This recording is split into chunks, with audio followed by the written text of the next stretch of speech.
Despite trying to build Bayley and Damian Priest, neither of them are on this show, and I honestly feel like it's a little inexcusable.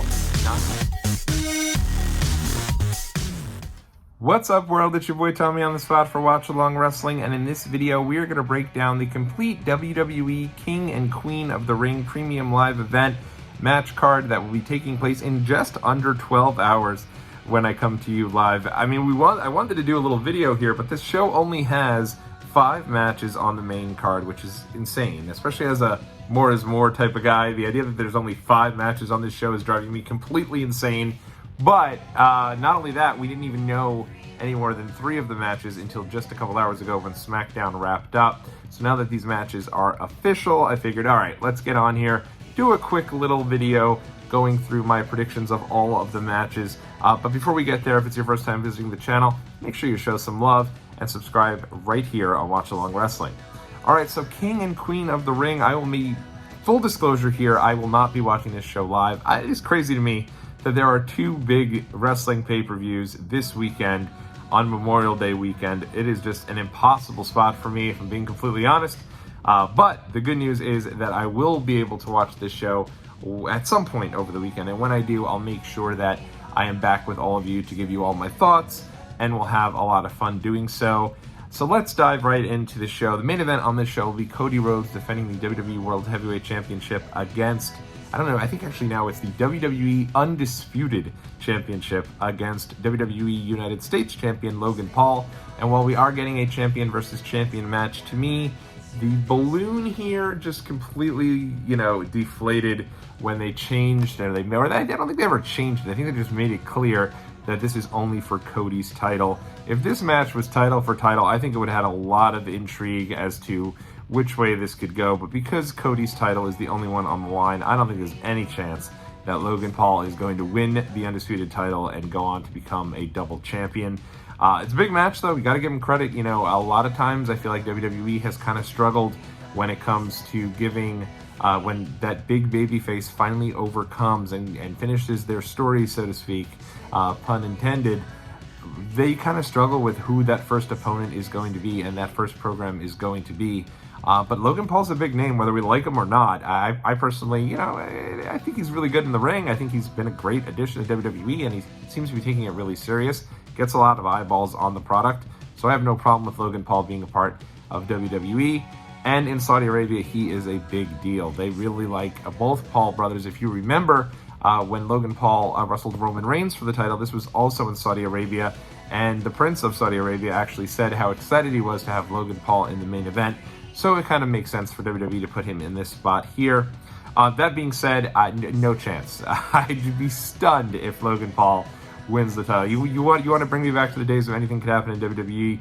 Give Logan Paul the title and have him end the night as a double champion. No chance. Cody Rhodes is going to be retaining the title here. Probably the biggest matches of the show in terms of intrigue, at least in my opinion, are the finals of both the King and Queen of the Ring tournaments. And I actually think this is the highest stakes other than title matches that have ever taken place in a Saudi Arabia pay-per-view event or premium live event, so to speak, because they announced at the pre-show or the kickoff event or whatever they call it, I guess it's the kickoff event, Triple H announced that it will be both the King and the Queen of the Ring will not only be getting future title shots, but they will be getting title shots at SummerSlam. Now, obviously, SummerSlam is a couple of events away. They have some premium live events before SummerSlam, but you're going to be locking in who your title contenders will be, and they will go for their brand's world title. So, on the women's side of things, it's going to be Lyra Valkyria. What an unbelievable debut for her! She debuts right off NXT onto the Raw brand and goes all the way, wins that side of the Raw brand of things, and is now going to be in the finals of the Queen of the Ring tournament, going up against Nia Jax on SmackDown. For me, this is actually, I will say, the finals of both tournaments, it's pretty tough. And the reason for that is because I can absolutely see a deal where Lyra wins this and either goes after Becky Lynch, and they kind of have like, they're positioning Lyra as kind of Becky's protege, but they can kind of have like protege versus coach at SummerSlam. I think that could be a really fun deal, especially given their history in NXT. I could also see a situation where Lyra Valkyria has to come to Becky Lynch's defense after Becky loses the title to Liv Morgan. So I think there's a lot of ways that can go with Lyra, but my prediction is going to be Nia Jax here.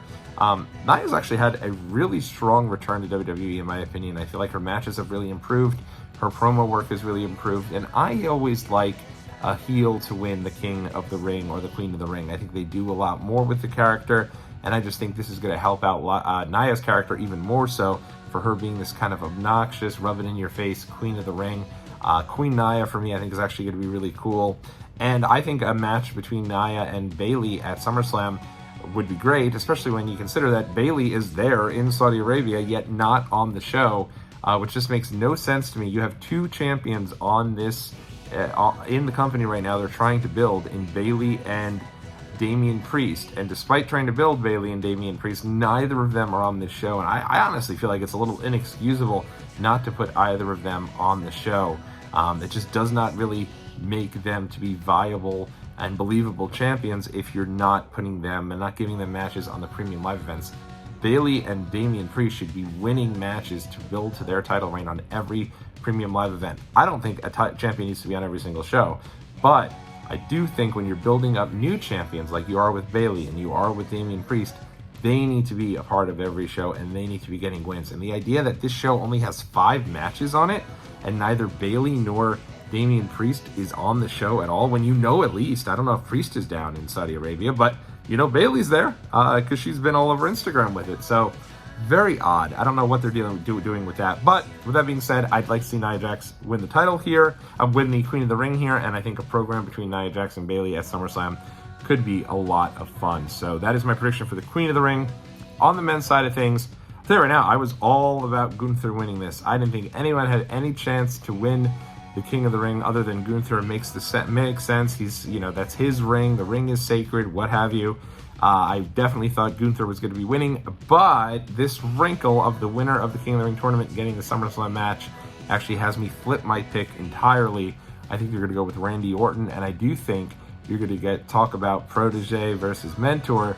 You're going to get Randy Orton taking on Cody Rhodes at SummerSlam. That is a big, big match. That's going to be a lot of fun, and I can't wait for that one. That one there, you know I have my SummerSlam tickets. I'm waiting for a reason to take that flight from New York to Cleveland. And that right there would be one. That would be a great main event for SummerSlam. So I'm going to go with Randy Orton winning the King of the Ring tournament. Elsewhere on the card, it is going to be the Raw Women's Champion Becky Lynch versus Liv Morgan.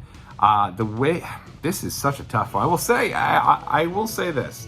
Though I do not like the idea of there only being 5 matches on this show, a 3-hour event, 5 matches. I mean, I get the idea you want to let each match breathe.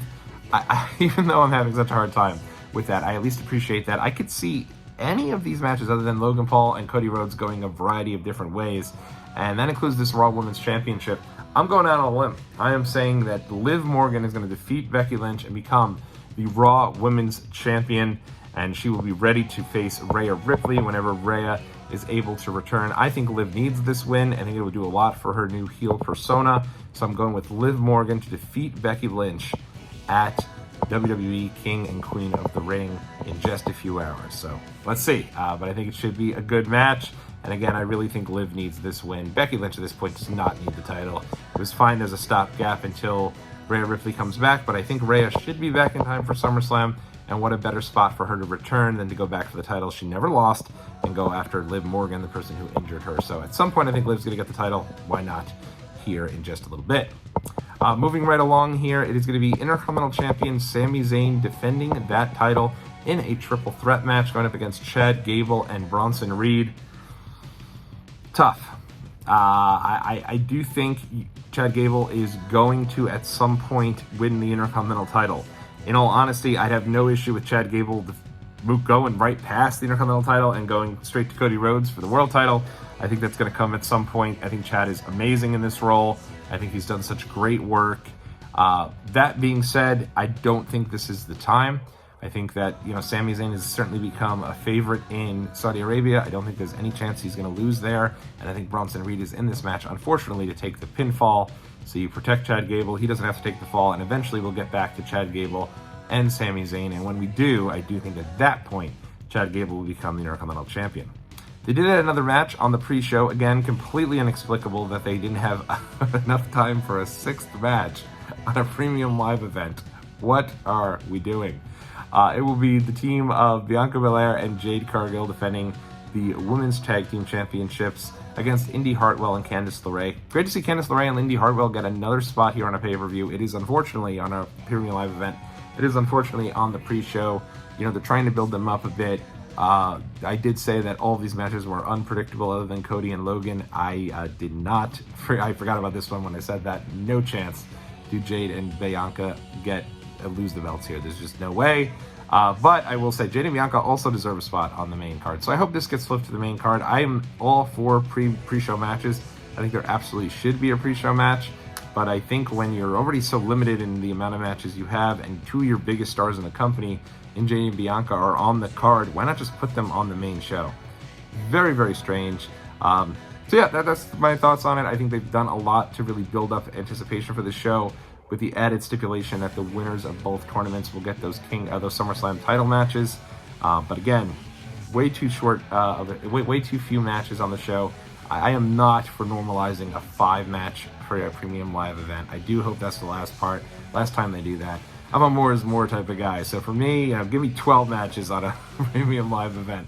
That's probably a couple too many, but you catch my drift. I would be fine with 10 matches, and we have 5 on this show. Very weird, unless they have something really big planned. We'll see. I'm going to do my best to stay off social media so that this show is not ruined for me, and then watch it in real time whenever I get back. Everybody, I hope you have a good time watching this show. If you're not watching the show and you're going to be doing stuff for Memorial Day, I hope you have a great Memorial Day weekend. Going to be a couple of non-wrestling related vlogs that I'm putting up, going through Memorial Day for me, Memorial Day last year, Memorial Day this year. You're going to get a lot of Memorial Day and a lot of vlogs here up on the channel. Until next time, everyone, enjoy King and Queen of the Ring. I'll talk to you again real soon in the next video.